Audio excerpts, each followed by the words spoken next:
आज के ये आवाज आ रहा है ना?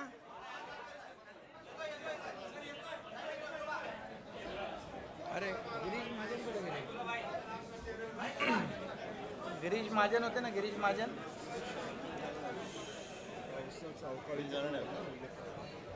आपले लोक विचारतील सभी आज की पत्रकार परिषद में उपस्थित हमारे सभी शिवसेना भाजपा के मंत्रीगण, सभी सांसद, विधायक, शिवसेना के नेता, सभी पदाधिकारी और यहाँ के भी हमारे मंत्री स्वतंत्र देव सिंह जी, उनके सभी सहयोगी और सभी पार्टी के शिवसेना भाजपा के सभी वरिष्ठ नेता पदाधिकारी और बड़ी संख्या में उपस्थित पत्रकार मित्रों, मैं आपका स्वागत करता हूं और आपको धन्यवाद भी देना चाहता हूं क्योंकि आप 2 दिन से यहाँ पर लगातार ये अयोध्या में लखनऊ से लेके इस अयोध्या यात्रा जो है उसे सफल बनाने में आपका भी योगदान है, इसलिए मैं आपको धन्यवाद भी देना चाहता हूँ।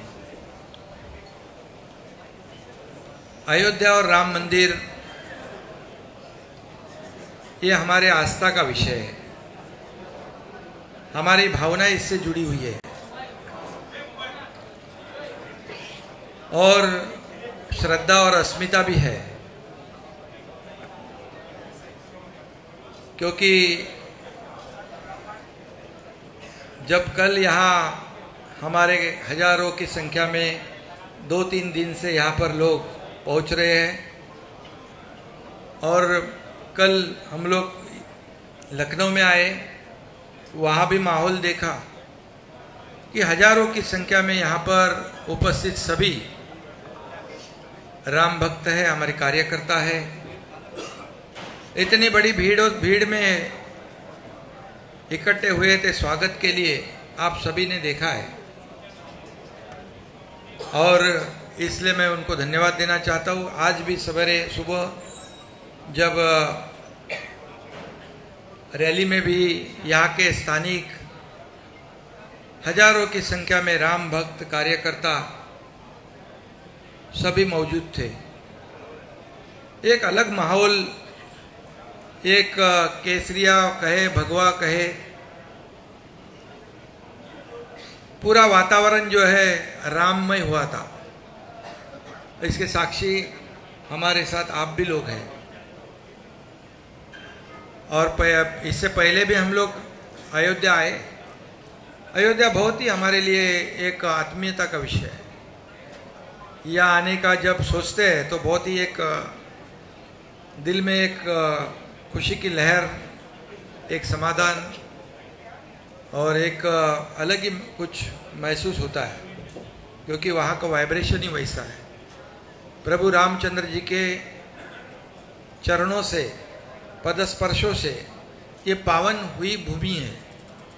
हम सोचे कि अयोध्या में जब उस समय का क्या माहौल होगा जब राम 14 साल वनवास पूरा करके वापस अयोध्या में आए होंगे, तो वहाँ जब दिवाली जनता ने मनाई होगी, ऐसा माहौल आज हम सोचते हैं, इमेजिन करते हैं। गुड़ी, तोरण, सब जल्लोश, दिवाली, खाली ये सोच ही सकते हैं हम लोग। लेकिन 500 साल का इंतजार करने के बाद सभी लोगों को ये सपना लग रहा था कि राम मंदिर, सभी लोगों की सोच थी, हमारे हिंदू हृदय सम्राट बाबा साहेब ठाकरे जी का सपना था। तमाम इस देश के लाखों करोड़ों हिंदुत्ववादी विचार के राम भक्त, उनका सपना था। क्योंकि ये अयोध्या जो है, राम मंदिर जो है, ये हिंदुत्व का प्रतीक है, अस्मिता है। और यहाँ पर जितने भी हमारे देश में हिंदू भाई बहनें हैं, विदेश में जरूर आते हैं। और सबकी एक ही सोच थी, सबका एक ही सपना था, सबकी एक ही अपेक्षा थी कि राम मंदिर बन जाए। और हम देख रहे हैं, अभी हम दर्शन लेने के बाद वहाँ पर हमारे ट्रस्टियों ने हमें कुछ पुरानी जो मंदिर की अवशेष है वो भी दिखाई, और मंदिर निर्माण का काम भी हम देखने गए। पिछले बार भी आए थे, थोड़ा प्लेटफॉर्म जैसा काम था, आज देखा तो खंबे खड़े हो गए, ऊपर का छत भी खड़ा हो रहा है। इतनी तेजी से काम होगा ये कोई भी नहीं सोच सकता था। और आज देखा कि राम मंदिर पूरा होने जा रहा है। ये सबको स्वप्नवत लग रहा था, सपना लग रहा था, लेकिन तमाम राम भक्तों की आशा, अपेक्षा, मंशा, सपना इस देश के आदरणीय यशस्वी प्रधानमंत्री नरेंद्र मोदी जी के नेतृत्व में ये काम शुरू हुआ और आगे बढ़ रहा है। और मेरे ख्याल से 2024 जनवरी में मूर्ति स्थापना भी होगी, उसके बाद भी आगे काम चलता रहेगा। वहाँ हम गर्भगृह में भी गए, एक अलग एक कंपन वहाँ पर, एक वाइब्रेशन वहाँ अनुभव करने को मिला। और देखते देखते राम मंदिर का निर्माण आगे बढ़ रहा है। ये हमारे लिए और ज़्यादा खुशी की बात है। इस वक्त का दौरा जो है, इस वक्त ये राम मंदिर का निर्माण हो रहा है, इसमें मोदी जी के नेतृत्व में काम हो रहा है। हमारे यहाँ के लोकप्रिय मुख्यमंत्री योगी आदित्यनाथ जी इसमें पूरा सहयोग कर रहे हैं, और उनकी निगरानी में, देखभाल में इसका निर्माण का काम शुरू है, मंदिर निर्माण का। और इसलिए इस दौरान जो यात्रा है उसमें अलगपन महसूस होता है। राम मंदिर का निर्माण भी जोर से हो रहा है। हमें प्रभु रामचंद्र जी के आशीर्वाद से धनुष्यबाण भी मिला है, पार्टी का नाम भी मिला है। और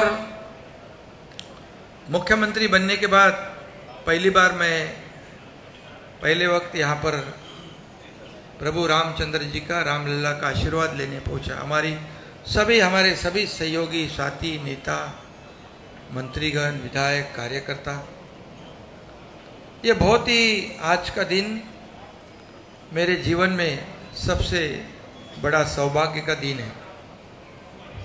इस आज का दर्शन, आज की जो यात्रा है, ये मैं कभी जिंदगी में भूल नहीं पाऊंगा। इससे पहले भी मैं आता था, नियोजन करने आता था, लेकिन आज हमारे कार्यकर्ताओं ने इस यात्रा का नियोजन किया है। और यात्रा का नियोजन आप देख रहे हो, इतनी शानदार किया है, इतना शानदार किया है कि पूरी तरह एक माहौल जो है इतना बन गया है। पूरी तरह यहाँ पर एक मंगलमय, पवित्र वातावरण तैयार हुआ है। और इसलिए मैं सभी कार्यकर्ताओं का भी धन्यवाद दूंगा, और सभी लोगों को धन्यवाद मैं दूंगा। यहाँ पर हमारे साथ आज सब लोग आके दर्शन ले लिया, सबने, पूरा हमारा सरकार यहाँ पर आया था, और मंत्री तो आए, सभी लोग आए। मेरे सहयोगी उप मुख्यमंत्री देवेंद्र जी भी आए, दर्शन लेके उनको दिल्ली जाना था। और हमारी यात्रा पूरी तरह, अभी शाम को सरयू नदी पर आरती भी है, और संत महंतों का आशीर्वाद का भी कार्यक्रम है। और इसलिए कई लोगों को इससे थोड़ी एलर्जी भी है और दर्द भी हुआ है, ठीक है। लेकिन मैं एक ही बात कहूँगा, ये राम मंदिर और अयोध्या हमारे शिवसेना और भारतीय जनता पार्टी के लिए कोई राजनीतिक मुद्दा नहीं है। यह हमारे आस्था और श्रद्धा का विषय, भावना का विषय है। और आज देख रहे हैं हम लोग इतने जोर में यहाँ विकास के काम हो रहे हैं। योगी जी को भी मैं धन्यवाद दूंगा, उनके मंत्री जी को धन्यवाद दूंगा, हमारे उप मुख्यमंत्री देवेंद्र जी को भी धन्यवाद दूंगा। उन्होंने भी समय निकालकर यहाँ दिल्ली में बैठक होने के बावजूद वो यहाँ पर पहुँचे और यहाँ का विकास हम देख रहे हैं। तो तेजी से यहाँ पर अयोध्या का विकास होगा, राम मंदिर बनेगा, लाखों करोड़ों लोगों को यहाँ इसका अपनी रोजी रोटी में भी फायदा होगा। लेकिन मैं जानता हूँ, समझता हूँ कि ये यात्रा जो है हमारी अयोध्या यात्रा, यहाँ जो पहुँचे हैं और टीवी पे जो देख रहे हैं, ये लाखों लोगों को तो बहुत ही एक आनंद देने वाली यात्रा है। लेकिन कुछ लोग तो ऐसे होते हैं कि उनको कुछ तकलीफ भी होती है, क्योंकि कई लोग जानबूझकर, कई लोगों को हिंदुत्व की एलर्जी रही है, अभी भी हो रही है, क्योंकि आज़ादी के बाद भी कई लोग जानबूझकर हिंदुत्व का अपमान कर रहे थे, गलत फहमी फैला रहे थे, हिंदू धर्म ऐसा है वैसा है। लेकिन मैं आपको बताऊंगा, हिंदुत्व, हिंदू धर्म एक जीवन प्रणाली है। एक हिंदू धर्म में सहिष्णुवाद है, सभी लोगों को साथ लेकर चलने वाला हमारा हिंदुत्व है। बाबा साहेब ठाकरे जी ने भी कहा है क्या हिंदुत्व है, उनके विचार क्या है वो बताए उन्होंने। और हमारा हिंदुत्व जो है अन्य धर्म का अनादर करने वाला नहीं है और सभी को साथ लेकर आगे बढ़ने वाला। लेकिन कई लोगों को लगता है कि हिंदुत्व हर के घर घर में, मन मन में जाएगा, पहुंच जाएगा तो हमारी राजनीतिक दुकान बंद हो जाएगी, हमारा कारोबार ठप हो जाएगा। ऐसे डर के वजह से आज़ादी के बाद लगातार ऐसी कोशिश कई लोगों ने की है। लेकिन मैं आपको बताऊंगा कि 2014 में जो हिंदुत्व विचार वाली सरकार आदरणीय मोदी जी के नेतृत्व में इस देश में स्थापित हुई, तब फिर हिंदुत्व का जागरण हुआ, मान सम्मान हुआ, अभिमान बढ़ गया। और इससे पहले हमारे हिंदू हृदय सम्राट बाबा साहेब ठाकरे जी ने जो अयोध्या के बारे में उनके विचार थे, सोच थी, उन्होंने कहा था कि गर्व से कहो हम हिंदू है, ये नारा बाबा साहेब ठाकरे जी ने दिया है और ये सब दुनिया जानती है। और ये जानबूझकर ये हमारे विचारों को, विचारधारा को, हमारी शिवसेना और भारतीय जनता पार्टी की विचारधारा एक है और जानबूझकर ऐसे मतभेद, गुमराह करने वाली बातें लोगों फैलाते हैं। लेकिन लोग अभी समझदार हैं और इसमें इसीलिए तो हमने जो 2019 में कई लोग कहते हैं, हमें क्या क्या बोलते हैं, आरोप लगाते हैं, लेकिन एक ही बात मैं कहूँगा कि जो 2019 में लोगों के दिमाग में, दिल में जो बात थी, जो हम लोगों का मैंडेट था, जनता का मैंडेट था, लोगों की अपेक्षा थी कि महाराष्ट्र में शिवसेना भारतीय जनता पार्टी की सरकार बने। क्योंकि साथ में चुनाव लड़े थे हम, लेकिन चुनाव लड़ने के बाद अपेक्षा लोगों की ये थी कि सरकार बनेगी भारतीय जनता पार्टी शिवसेना के साथ। लेकिन कुछ स्वार्थ और कुर्सी की लालच में यहाँ पर गलत कदम उठाया गया। लेकिन हम लोगों ने 8-9 महीने पहले उसको सुधार दिया। जो लोगों की अपेक्षा थी वो हमने वैसी सरकार स्थापित की।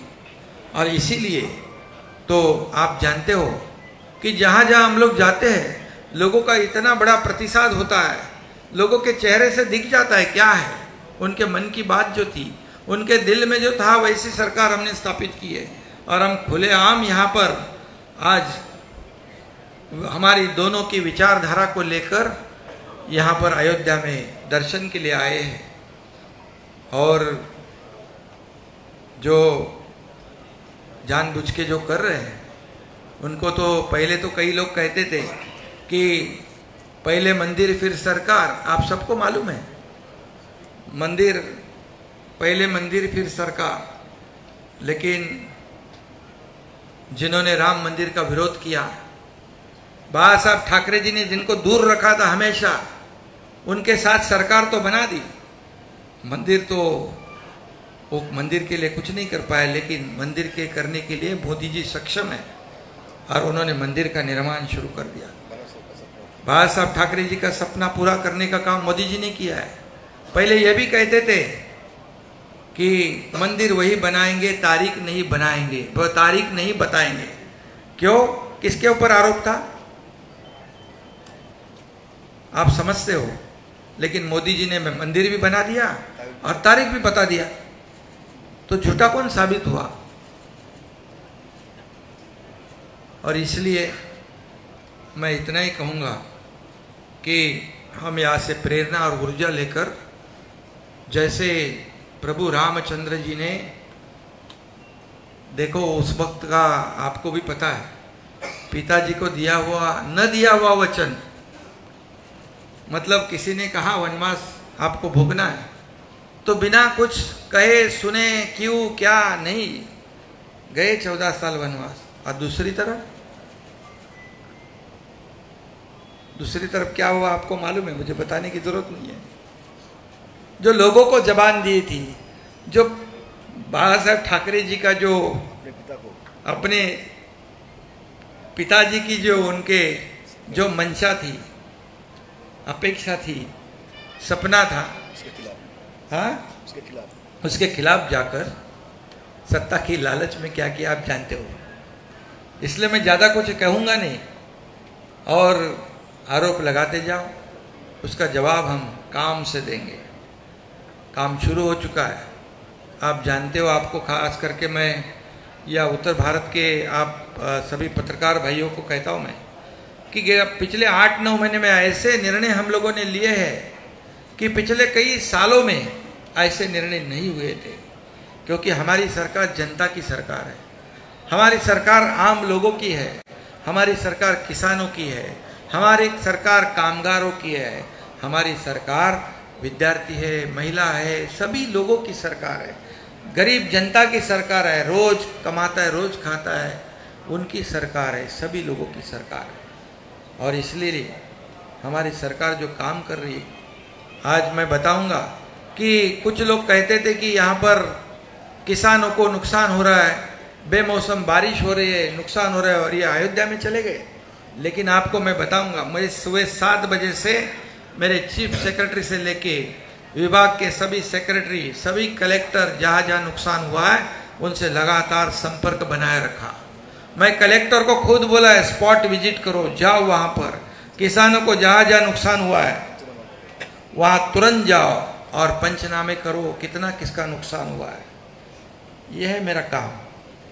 मैं ऑफिस में बैठ के या घर में बैठ के आदेश देने वाला मुख्यमंत्री नहीं, मैं फील्ड पर उतर के काम करने वाला मुख्यमंत्री है।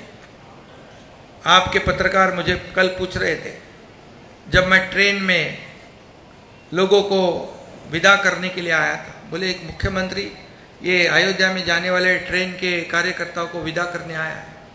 बोला हाँ, मैं ये ऐसा मुख्यमंत्री है कि जमीन से जुड़ा हुआ है, कार्यकर्ताओं की भावनाओं से जुड़ा हुआ है। मैं खाली आदेश देके एयर कंडीशन में बैठने वाला मुख्यमंत्री, घर में बैठने वाला नहीं। और इसलिए आपको मैं बताऊंगा कि आपने जो यहाँ पर कार सेवा में भी, ये हमारा पुराना रिश्ता है अयोध्या से। मुझे याद है कि हमारे धर्मवीर आनंद दिगे जी, हमारे गुरु, उन्होंने भी उस कार सेवा में चांदी की ईंट भेंट की थी, ये भी मुझे मालूम है, हम साथ में थे। और बाला साहब जी का, ठाकरे जी का तो रिश्ता, हमारे सभी लोगों का जो अयोध्या से जो एक रिश्ता है, एक नाता जो है, वो राजनीतिक नहीं है, भावनिक आस्था का विषय, हमारी श्रद्धा का विषय और अस्मिता का विषय। इतना ही मैं आज कहूँगा। और आप सब लोगों को मैं धन्यवाद देना चाहता हूँ कि आप लोगों ने इतनी बड़ी, देखो थोड़ी सी धक्का मुक्की हो गई, आप लोगों की इधर कभी मैं छोटा इंटरव्यू दे नहीं पाया, भागते भागते सब, पब्लिक भी बहुत इतनी थी, आप भी जानते हो। तो अभी यहाँ पर प्रोटोकॉल भी नहीं रहा, वो सब पुलिस भी टेंशन में, सब लोग टेंशन में। मंत्री महोदय बोले ये गाड़ी में बैठो, मैं बोला अरे भाई मैं कार्यकर्ता से जुड़ा हुआ आदमी हूँ।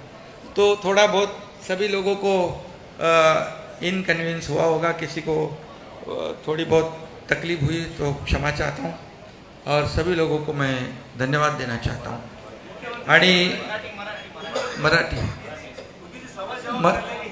हाँ नहीं नहीं मराठी का बोलतो जरा हा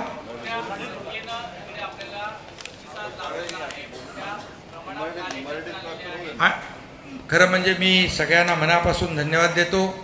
कालपासून लखनौ विमानतळापासून जे भव्य दिव्य असं स्वागत या ठिकाणी उत्तर भारत आणि अयोध्येतल्या लोकांनी केलं त्याबद्दल मी सगळ्यांना मनापासून धन्यवाद यासाठी देतो की अतिशय भगवं माहोल भगवं वादळ या ठिकाणी पाहायला मिळालं। कार्यकर्त्यांमध्ये प्रचंड जोश होता, उत्साह होता, जल्लोष होता आणि भक्ती होती, श्रद्धा होती। यापूर्वी पण मी आलो, यापूर्वी मी नियोजन तयारी करायला यायचो, पण आज मला माझ्या कार्यकर्त्यांनी सगळ्या पदाधिकाऱ्यांनी एवढा प्रचंड माहोल इकडे तयार झाला।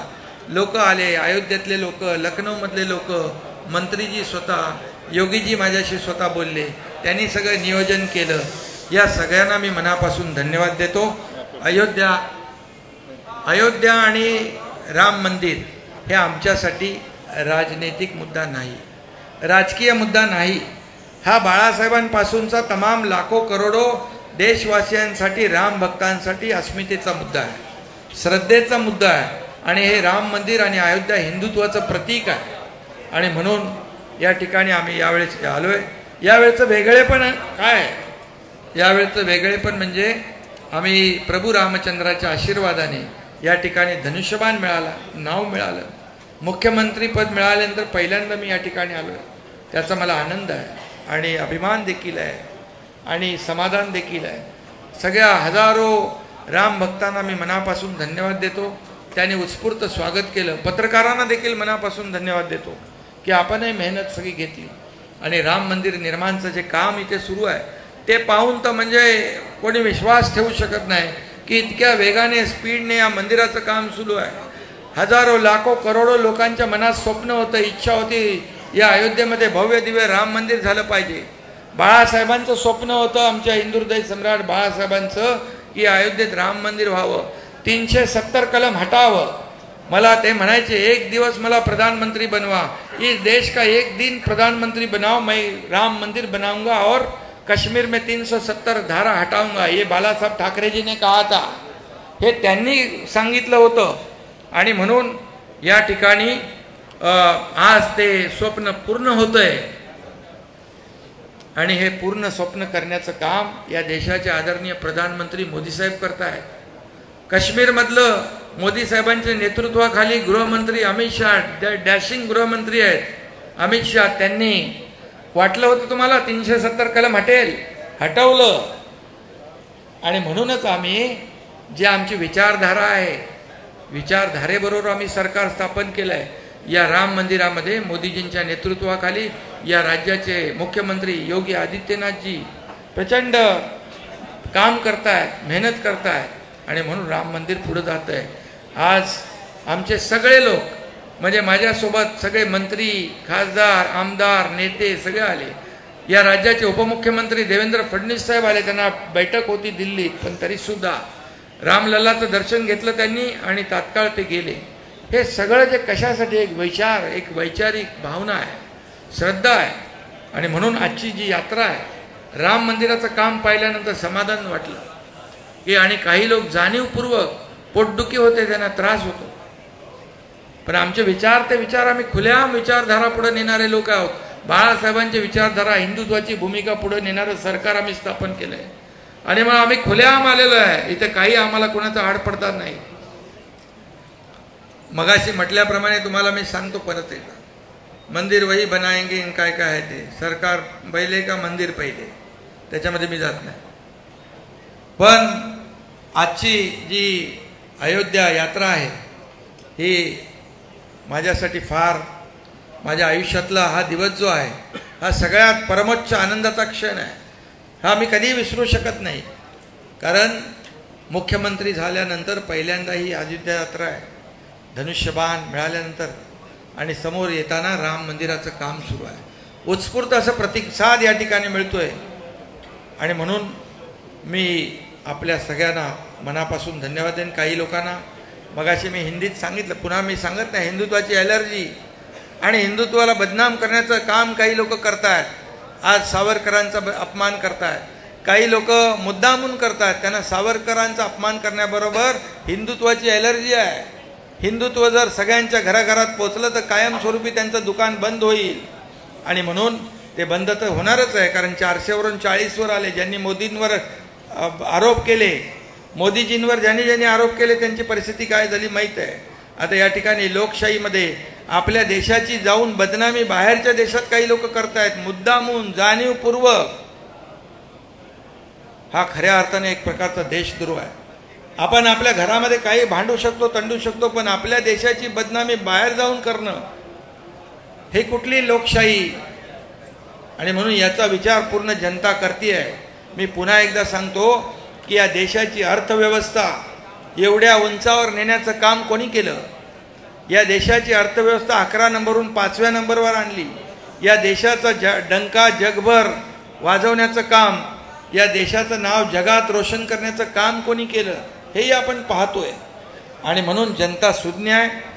या ठिकाणी त्यांना योग्य उत्तर, योग्य धडा नक्की मिळेल. आम्ही आमचं काम करत राहू आणि आम्ही आमचे जे बाळासाहेबांचे विचार, हिंदुत्वाचे विचार जे आहेत हे पुढे नेण्याचं काम आम्ही करत राहू.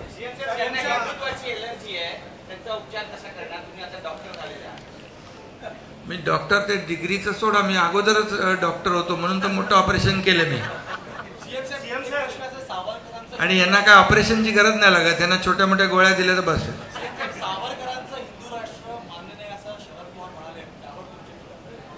बघा आता पवारसाहेब मोठे नेते आहेत, परंतु सावरकर आमच्यासाठी हिंदू नेता नाही, आमचं ते दैवत आहे, राज्याचं आणि देशाचं दैवत आहे. त्यांचा अपमान ज्यांनी केला त्यांच्या विरोधामध्ये सावरकर गौरव यात्रा सुरू झाली आहे. त्यांना जनता धडा शिकवणार आहे. आणि बाळासाहेबांनी जेव्हा मणिशंकर अय्यर यांनी सावरकरांचा अपमान केला तेव्हा त्यांना चांगले जोडे हाणण्याचं काम केलं. पण आताचे कोण जे वारस म्हणतायत त्यांनी काय केलं? मूग गिळून गप्प बसले.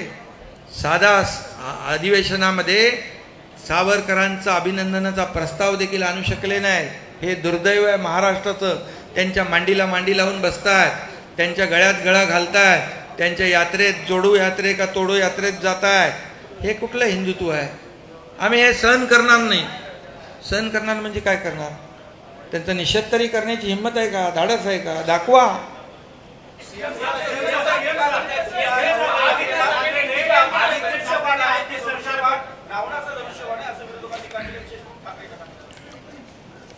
कसलं रावण राज्य?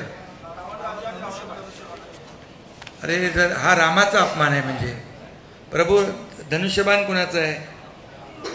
प्रभू रामचंद्राचं. बरोबर आहे, प्रभू रामचंद्र जी का धनुष्यबाण है ना, तो ये उनका अपमान है. आणि म्हणून रावण राज्य जे म्हणतात त्यांना मी सांगू इच्छितो, जेव्हा पालघरमध्ये साधू हत्याकांड झालं, मॉब लिंचिंग, त्यावेळेस कुणाचं सरकार होतं? एक नेव्हल ऑफिसरला मारलं तेव्हा कुणाचं सरकार होतं? त्याचबरोबर राम भक्त हनुमान 40 वाचायला तो रवी राणा आणि नवनीत राणा वाचायला गेला, त्याला 14 दिवस देशद्रोहाचं कलम लावून जेलमध्ये टाकलं, तेव्हा कोणाचं सरकार होतं? ज्या दाऊद इब्राहिमने बॉम्बस्फोट केले आणि त्याच्याशी ज्याचा संबंध स्थापित झाला त्याचा तुम्ही राजीनामा नाही मागू शकले. तो कुठला याकूब मेमन बॉम्बस्फोट केले मुंबईत, त्याच्या कबरीचं उदात्तीकरण कोणी केलं? तेव्हा कुणाचं सरकार होतं? तुमच्याच पत्रकार लोकांना जेलमध्ये मारलं, टाकलं, ते माहित आहे ना, लक्षात आहे ना तुमच्या? फक्त विरोधात बोलले म्हणून धरून आणलं, जेलमध्ये ठुसलं आणि काय काय केलं? औरंगजेबाच्या कबरीवर फुलं वाहिली. काय? कुणाचं रावण राज्य? कुणाचं? आमचं का त्यांचं? आता परवाच्या दिवशी पालघरमध्ये 2 साधूचे हत्याकांड आपल्या लोकांनी वाचवले. जर आपलं सरकार नसतं ते साधू देखील जीव गमावला असता त्यांनी. बाकी तर तुम्हाला सगळं माहित आहे, कुठे कुठे अतिक्रमण होतं, प्रतापगडापासून सगळं.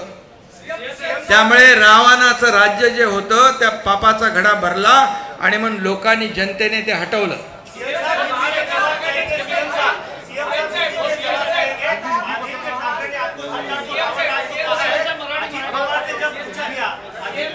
अरे भैया तुम आप लोग यहाँ महाराष्ट्र से आए हो, इधर जरा उनको भी पूछने दो, ऐसे क्या कर रहे हैं? वो बोलेंगे हमारे ऊपर अन्याय हो रहा है, ये महाराष्ट्र का मुख्यमंत्री है करके इनको ये बोल रहा है।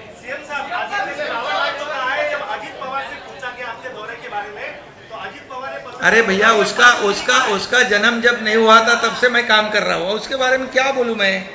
और अजीत पवार जी को क्या बोलूँ? या अगर फालतूगिरी लगती है उसको? अरे अजीत पवार विरोधी पक्ष के नेता है और उप मुख्यमंत्री रह चुके अजीत पवार, उनको मेरा इतना ही कहना है, अयोध्या यात्रा जो है, ये अयोध्या जो है, राम मंदिर जो है, लाखों करोड़ों हिंदुओं और राम भक्तों की अस्मिता है, ये श्रद्धा है। उसको अगर आप फालतूगिरी कहते हो तो ये राम भक्त आपको बराबर जगह दिखाएंगे।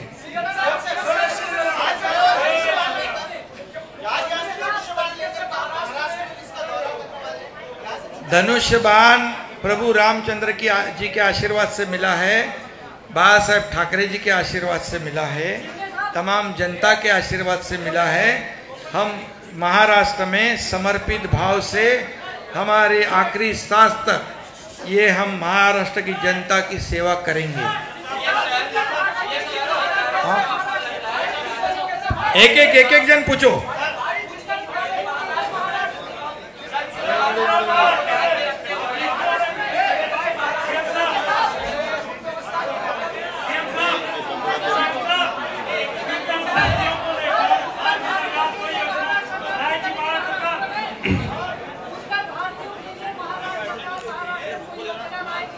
अरे भैया उत्तर भारतीय और महाराष्ट्र अभी अलग नहीं है, वो हमारे साथ में खड़े पूरे खंडे से खंडा मिलाकर। सुनिए एक मिनट जवाब तो सुन लीजिए। अभी जो वहाँ पर जो उत्तर भारतीय रहते हैं, जो महाराष्ट्र मराठी लोगों को जो सहूलियत मिलती है, वो जो कई सालों से वहाँ उत्तर भारतीय भी रहते हैं, सभी समाज के रहते हैं, वो सब हमारे मुंबई वासी हो गए, महाराष्ट्र वासी हो गए, उनको वो सब मिल रहा है।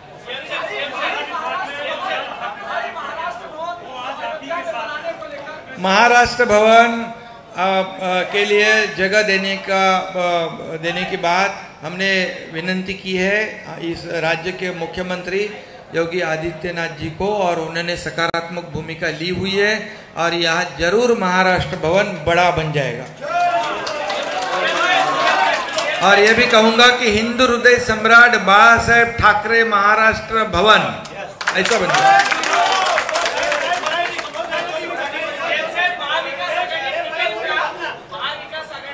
हिंदी हो गया।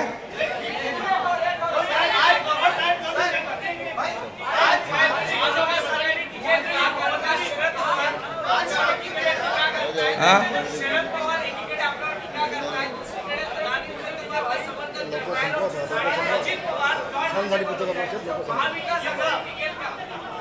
महाविकास आघाडी, आता तुम्ही त्यांना विचारलं पाहिजे।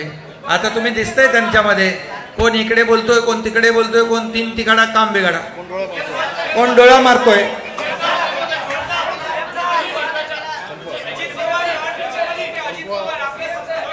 त्यांना एलर्जी झाली होती, ऍसिडिटी।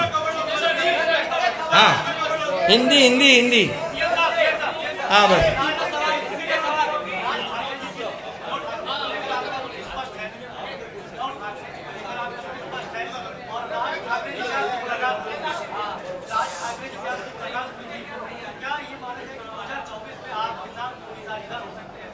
देखिए वो हमारी ऐसे दोस्ती के संबंध है उनके साथ, क्योंकि पहले जब हम उनके साथ थे तो उनको उनकी एलर्जी थी, इसलिए उनको हम नहीं मिल पाते।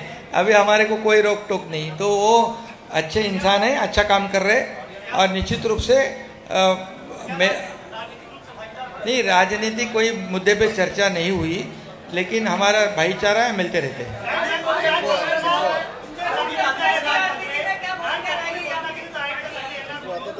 हाँ हमारे पार्टी की भूमिका स्पष्ट है, हमारी शिवसेना भाजपा की अलायंस है और हमारी विचारधारा एक है, हिंदुत्व की विचारधारा है। और राम लल्ला के दर्शन के लिए हम लोग जब आए हैं, यहाँ से ऊर्जा प्रेरणा लेकर जाएंगे, हमारे महाराष्ट्र में सुजलाम सुफलाम करेंगे, लोगों लोगों की समर्पित भावना से सेवा करेंगे और 2024 में शिवसेना भारतीय जनता पार्टी का भगवा महाराष्ट्र पे पूरे बहुमत से लहराएगा। धन्यवाद।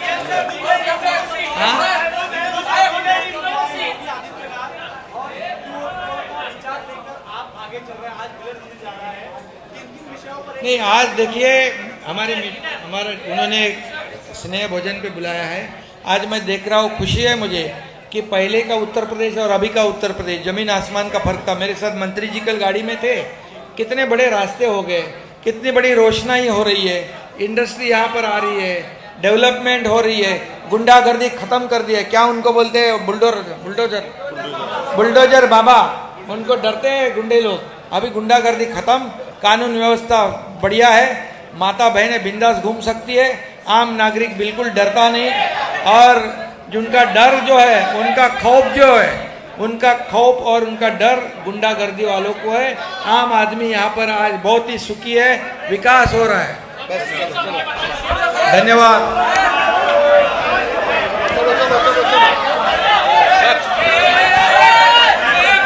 जय श्री राम। जगतगुरु परमहंस आचार्य पीठाधीश्वर तपस्वी चांदनी, इनकी तरफ से